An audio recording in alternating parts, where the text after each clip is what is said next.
சீனாவினுடைய பொருட்கள் எல்லாவற்றுக்கும் தடை விதித்தது. டிக்டாக் எல்லாம் அதுக்காக தான் தடை விதித்தார்கள். சீன செயலிகள் அது இதுன்னு எல்லாவற்றுக்கும் தடை விதித்தார்கள்.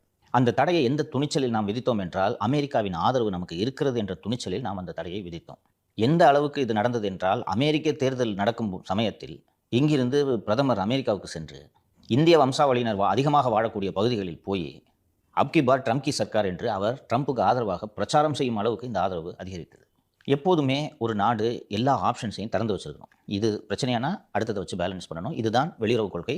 அண்ட் இந்தியாவோட வெளியுறவு கொள்கை பெரும்பாலும் அமைப்பு சாரா வெளியுறவு கொள்கை. அதாவது எந்த நாட்டுக்கும் ஆதரவும் இல்லை, எதிர்ப்பும் இல்லை என்றது போல ஒரு கொள்கையை நாம் நேரு காலத்திலிருந்து கடைபிடித்து வந்தோம். இப்போது கூடுதலாக நாம் அமெரிக்காவை சார்ந்ததன் காரணமாக சீனா நமக்கு கிட்டத்தட்ட எதிரி நாடாக ஆகிவிட்டது.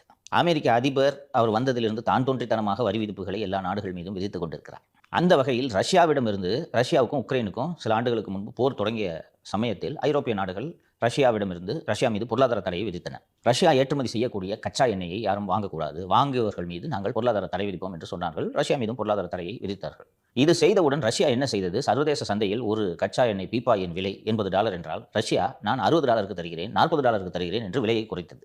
விலையை குறைத்ததும் நாம் என்ன பண்ணுறோம்? கம்மியாக கிடைக்குது, $50 கம்மியாக கிடைக்குதுன்னு சொல்லிட்டு வாங்கி நாம் தொடர்ந்து இறக்குமதி செய்தோம். இந்த இறக்குமதி செய்ததனால் இந்திய மக்களுக்கு ஏதாவது லாபமா என்று கேட்டீர்கள் என்றால், மக்களுக்கு எந்த லாபமும் கிடையாது. சர்வதேச சந்தையில் வாங்கக்கூடிய கச்சா எண்ணெயின் விலையை விட ரஷ்யாவின் எண்ணெய் குறைவாக இருந்தால் நம்ம ஊரில் பெட்ரோல் டீசல் விலை குறைஞ்சிருக்கணும். ஆனால் இந்த லாபத்தை யார் சம்பாதித்தது என்று பார்த்தீர்கள் என்றால், ரிலையன்ஸ் குழுமத்தின் முகேஷ் அம்பானி தான் இதன் லாபம் அத்தனையும் சந்தித்தார். சீனாவினுடைய பொருட்கள் எல்லாவற்றுக்கும் தடை விதித்தது. டிக்டாக் எல்லாம் அதுக்காக தான் தடை விதித்தார்கள். சீன செயலிகள் அது இதுன்னு எல்லாவற்றுக்கும் தடை விதித்தார்கள்.